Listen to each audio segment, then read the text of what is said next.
ஹல்லேலூயா. Zion வேதாகம ஆய்விற்கு அன்போடு கூட இயேசு கிறிஸ்துவின் நாமத்தில் உங்களை வரவேற்கிறேன்.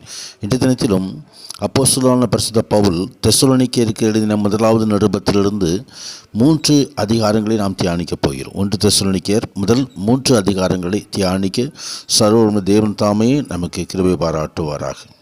தெசலோனிக்கே பிலிப்பி பட்டணத்துக்கு தென்மேற்கில் 500 மைல்களுக்கு கொஞ்சம் குறைவான தூரத்திலே அமைந்திருந்தது. அது ரோம ராஜ்யத்திலுள்ள மக்கெதோனியாவின் தலைநகரமும் தலைசிறந்த நகரமும் துறைமுகமுமாய் இருந்தது. அது பலத்த ஒரு யூத சமுதாயத்தை கொண்ட அந்த நகரத்தின் மக்கள் தொகை 2 லட்சமாக இருக்கலாம். தனது 2வது ஊழிய பிரயாணத்தின் போது தெசலோனிக்கே சபையை பவுல் அப்போஸ்தலன் நிறுவினார்.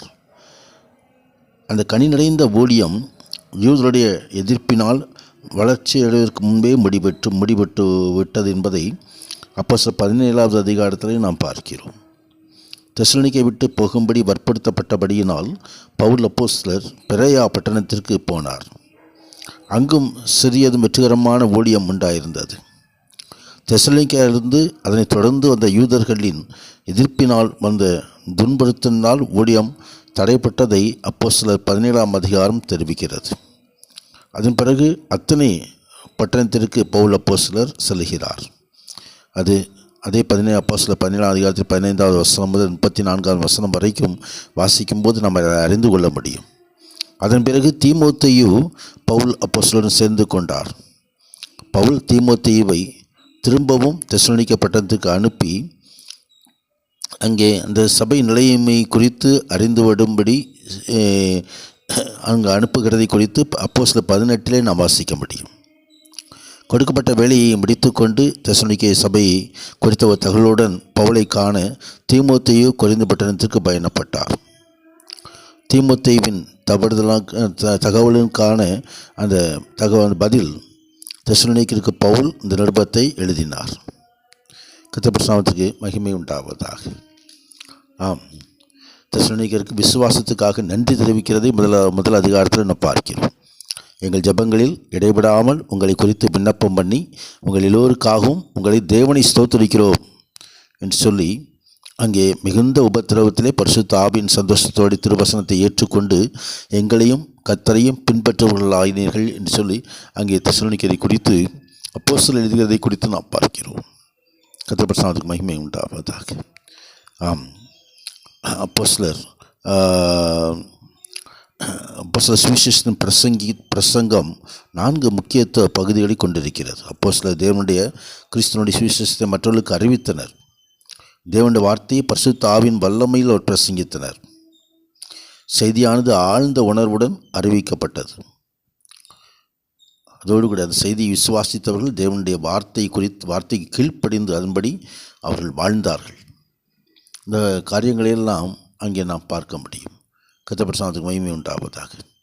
தொடர்ந்து 2வது அதிகாரத்தில் தெசலோனிக்கேயின் பவுலின் அப்போஸ்தலருடைய ஊழியத்தை குறித்து நாம் பார்க்க முடியும். கர்த்தருடைய நாமத்துக்கு மகிமை உண்டாவதாக. இரண்டாவது அதிகாரத்திலே தெசலோனிக்கரோடு அவர் இருந்தபோது தன்னுடைய நடத்தை சரியானது என்பதை நியாயப்படுத்தி பவுல் அப்போஸ்தலர் சொல்லுகிறதை நாம் பார்க்கிறோம். பவுல் அப்போஸ்தலர் தன்னுடைய எதிரிகளினால் தன்னுடைய சுவிசேஷ பிரசங்கத்தில் உண்மையிலிருந்து அவதூறாய் குற்றம் சாட்டி கொண்டிருந்தார்கள். அந்த எதிரிகளுக்கு அவர் தகுந்த பதில் அங்கே கொடுக்கிறதை நாம் பார்க்க முடியும். கர்த்தருடைய நாமத்துக்கு மகிமை உண்டாவதாக.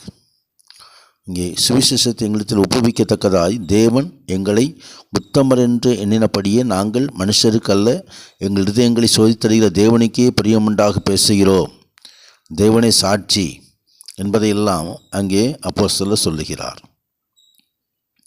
கர்த்தருடைய நாமத்துக்கு மகிமை உண்டாவதாக. ஆம், 7வது வசனத்திலே, உங்களிடத்தில் பட்சமாய் நடந்து கொண்டோம், பால் குடிக்கிற தாயானவள் தன் பிள்ளைகளை காப்பாற்றுகிறது போல நாங்கள் உங்கள் மேல் வாஞ்சையாயிருந்து தேவனுடைய சுவிசேஷத்தை உங்களுக்கு கொடுத்ததும் அல்லாமல் நீங்கள் எங்களுக்கு பிரியமானவர்களானபடினாலே எங்கள் ஜீவனையும் உங்களுக்காக கொடுக்க மனதாயிருந்தோம். ஆம், உயிரை கொடுத்து ஊழியம் செய்கிறதான பவுல் அப்போஸ்தலர்.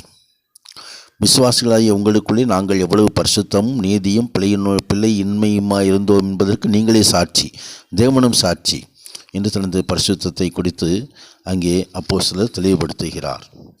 கர்த்தருடைய மகிமை உண்டாகுது. தொடர்ந்து 3வது அதிகாரத்திலே அங்கே தொடர்ந்து பவுல் அப்போஸ்தலருடையதான உபத்திரவங்கள் எல்லாவற்றையும் சகித்து செல்கிறதை குறித்து எழுதப்பட்டிருக்கிறதை நாம் பார்க்கிறோம்.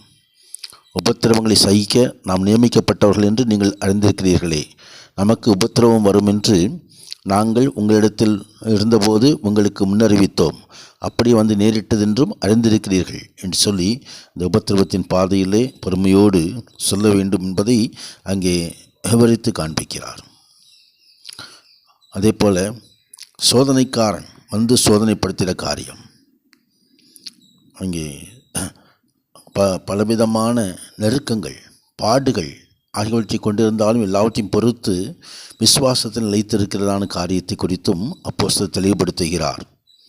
கர்த்தருடைய நாமத்துக்கு மகிமை உண்டாகும். நீங்கள் கர்த்தருக்குள் நிலைத்திருந்தால் நாங்கள் பிழைத்திருப்போம். நம்முடைய தேவனுக்கு முன்பாக நாங்கள் உங்களை குறித்து அடைந்திருக்கிற மிகுந்த சந்தோஷத்திற்காக நாங்கள் தேவனுக்கு எந்த விதமாய் ஸ்தோத்திரம் செலுத்துவோம் என்று சொல்லி இங்கே பவுல் அப்போஸ்தலர் அவருடைய ஸ்திரத்தன்மையை குறித்து எழுதுகிறதை நாம் பார்க்கிறோம்.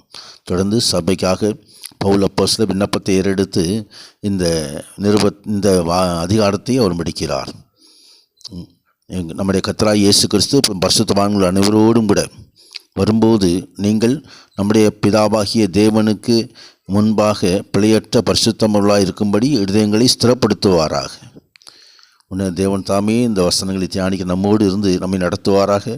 மகிமையான ஆசீர்வாதங்களை நமக்கு அருளி செய்வாராக. பரிசுத்த நாமத்துக்கு மகிமை உண்டாவதாக. ஆமீன், ஆமீன்.